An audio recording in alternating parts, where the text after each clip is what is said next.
Morning, ninth class. Today we are going to start our next topic, that is connective tissue. So let's start. बच्चे जिस तरह ਆਪਾਂ ਪਹਿਲਾਂ ਐਪੀਥੀਲੀਅਲ ਟਿਸ਼ੂਸ ਪੜ੍ਹ ਚੁੱਕੇ ਸੀ।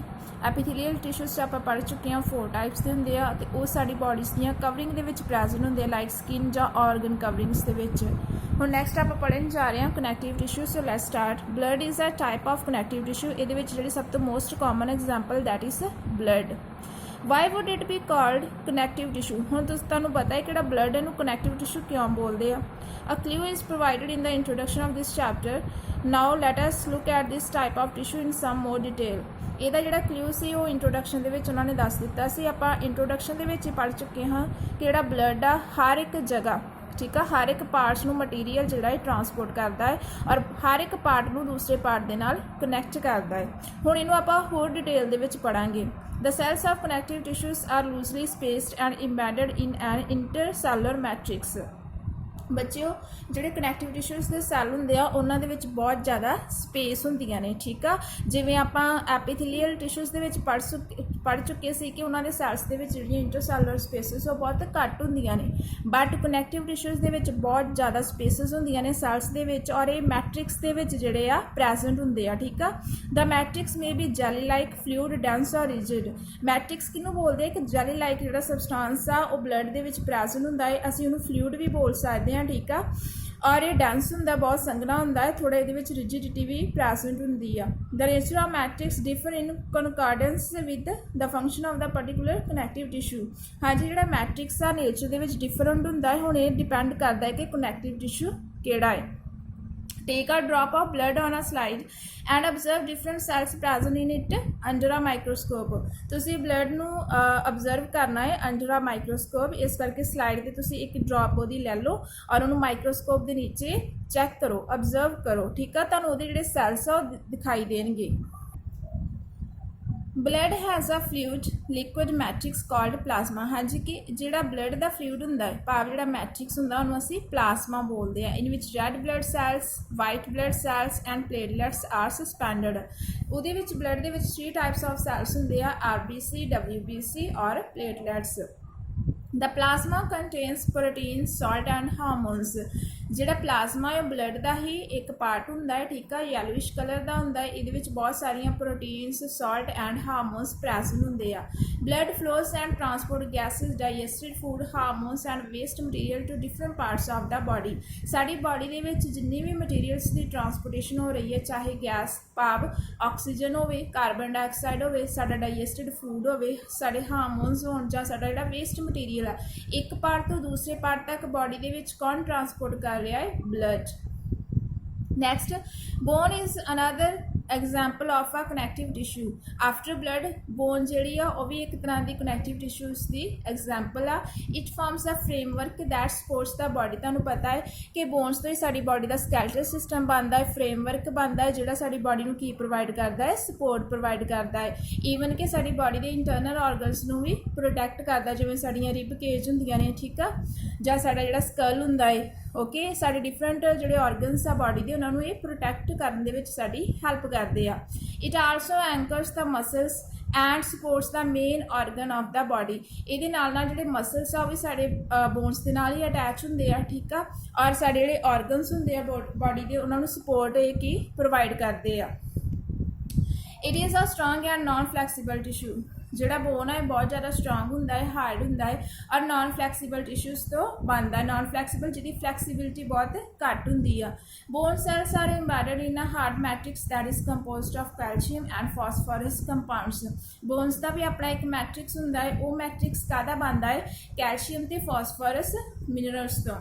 To bones can be connected to each other by another type of connective tissue called the ligament। ਹਾਂਜੀ, bone ਵੀ ਇੱਕ ਤਰ੍ਹਾਂ ਦੇ ਟਿਸ਼ੂਜ਼ ਨੇ, ਬਟ ਜਿਹੜੀਆਂ ਦੋ ਬੋਨਸ ਮੀਟ ਕਰਦੀਆਂ ਨੇ, ਠੀਕ ਆ, ਜਿੱਥੇ ਦੋ ਬੋਨਸ ਮੀਟ ਕਰਦੀਆਂ ਨੇ ਅਸੀਂ ਉਹਨੂੰ ਜੁਆਇੰਟ ਬੋਲਦੇ ਹਾਂ। ਔਰ ਉਹ ਜਿਹੜੀਆਂ ਉਹਨਾਂ ਦੀ ਮੀਟਿੰਗ ਆ ਉਹ ਵੀ ਇੱਕ ਕਨੈਕਟਿਵ ਟਿਸ਼ੂ ਦੁਆਰਾ ਹੀ ਹੋਈ ਹੁੰਦੀ ਹੈ, ਜਿਹਨੂੰ ਅਸੀਂ ਕੀ ਬੋਲਦੇ ਹਾਂ? ਲਿਗਾਮੈਂਟ। ਭਾਵ ਲਿਗਾਮੈਂਟ ਉਹ ਸਟਰਕਚਰਸ ਹੁੰਦੀਆਂ ਨੇ ਜਿਹੜੀਆਂ ਦੋ ਬੋਨਸ ਨੂੰ ਇੱਕ ਦੂਜੇ ਦੇ ਨਾਲ ਕਨੈਕਟ ਕਰਦੀਆਂ ਨੇ। ਦਿਸ ਟਿਸ਼ੂ ਇਜ਼ ਵੈਰੀ ਇਲਾਸਟਿਕ। ਇਹਦੀ ਇਲਾਸਟਿਸਿਟੀ ਹੁੰਦੀ ਆ, ਠੀਕ ਆ। ਇਲਾਸਟਿਕ ਭਾਵ ਲਚਕੀਲਾਪਨ ਹੁੰਦਾ ਇਹਦੇ ਵਿੱਚ। ਇਟ ਹੈਜ਼ ਕੰਸੀਡਰੇਬਲ ਸਟਰੈਂਥ ਇਹਦੇ ਵਿੱਚ ਸਟਰੈਂਥ ਵੀ ਹੁੰਦੀ ਆ। Ligaments contain very little matrix, matrix ਇਹਦੇ ਵਿੱਚ ਬਹੁਤ ਘੱਟ ਹੁੰਦਾ ਲਿਗਾਮੈਂਟਸ ਦੇ ਵਿੱਚ। Tendons connect muscles to bones and are another type of connective tissue. ਹਾਂਜੀ ਵੀ ਟੈਂਡਨਸ ਵੀ ਇੱਕ ਤਰ੍ਹਾਂ ਦੀਆਂ ਸਟਰਕਚਰਸ ਹੁੰਦੀਆਂ ਨੇ ਜਿਹੜੀਆਂ ਮਸਲਸ ਨੂੰ ਬੋਨਸ ਦੇ ਨਾਲ ਕਨੈਕਟ ਕਰਦੀਆਂ ਨੇ। ਓਕੇ, ਇਹ ਵੀ ਇੱਕ ਤਰ੍ਹਾਂ ਦਾ ਕਨੈਕਟਿਵ ਟਿਸ਼ੂ ਹੁੰਦਾ ਹੈ।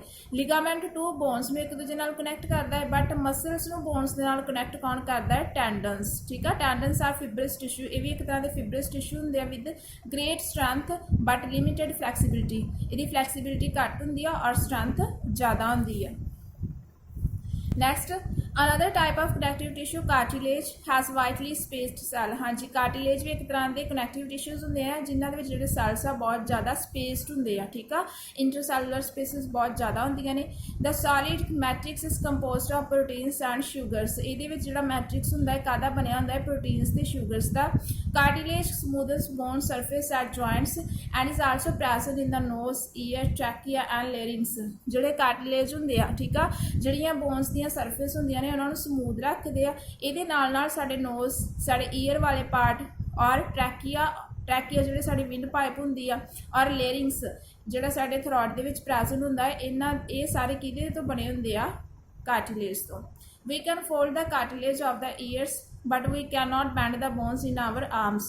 ਤੁਹਾਨੂੰ ਚੰਗੀ ਤਰ੍ਹਾਂ ਪਤਾ ਜਿਹੜੀਆਂ ਬੋਨਸ ਆ ਉਹ ਹਾਰਡ ਹੁੰਦੀਆਂ ਨੇ, ਅਸੀਂ ਉਹਨਾਂ ਨੂੰ ਬੈਂਡ ਨਹੀਂ ਕਰਵਾ ਸਕਦੇ, ਬਟ ਜਿਹੜੇ ਕਾਰਟਿਲੇਜ ਆ ਈਜ਼ੀਲੀ ਬੈਂਡ ਹੋ ਜਾਂਦੇ ਆ, ਫੋਲਡ ਹੋ ਜਾਂਦੇ। ਤੁਸੀਂ ਆਪਣੀ ਨੋਜ਼ ਟਿਪ ਨੂੰ ਟੱਚ ਕਰ ਸਕਦੇ ਜੋ, ਆਪਣੀਆਂ ਈਅਰ ਲੋਬਸ ਨੂੰ ਟੱਚ ਕਰ ਸਕਦੇ ਜੋ। ਇਹ ਸਾਰੀਆਂ ਕਾਹਦੇ ਬਣੇ ਹੁੰਦੇ ਆ?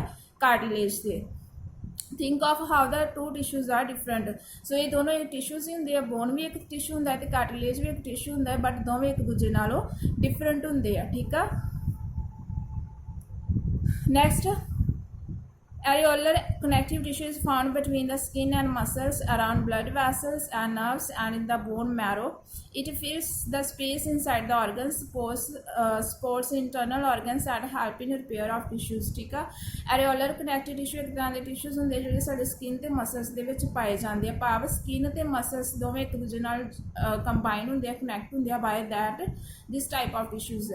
सो ब्लड वैसल्स के आले दुआले भी साढ़े एरियोलर कनैक्टिव टिश्यूज़ प्रैजेंट होंगे, नर्व्स भी प्रैजेंट होंगे और साढ़े बोन मैरो भी। बोन मैरो हड्डियां का मिज होंगे जोड़ा हड्डियां दे विच प्रैजेंट होंगे। ठीक है, बोनस के विच प्रैजेंट होंगे, एक तरह का मैट्रिक्स ही होंगे।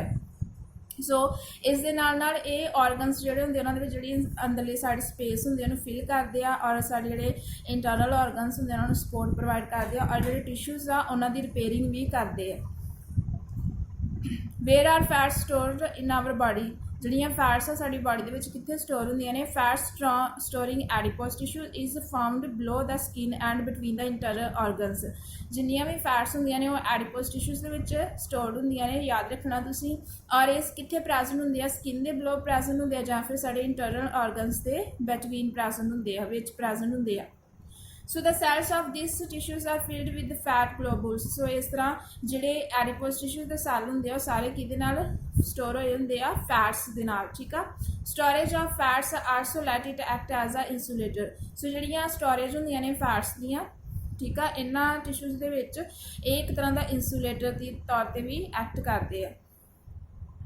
So students, this is about connective tissue in which we have discussed blood, bone, cartilage, areolar and adipose tissues. I hope you understand. Thank you for watching video.